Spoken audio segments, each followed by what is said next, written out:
நீ பேசும் வார்த்தை கவிதை என்று விம்ம மாட்டேன். நீ பேரழகி என்று பொய்யை சொல்ல மாட்டேன்.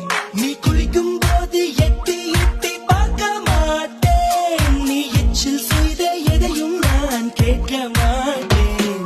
நீ ஒப்பனைகள் செய்யும் முன்பு பார்க்க மாட்டேன். நீ கனவில் வந்தால் கூட கண்ணால் காண மாட்டேன். என் சுத்தும் பூமி நீதான் என்று சுத்த மாட்டேன். நீ என்னை மறந்தால் மட்டும் உயிரை விடுவேன்.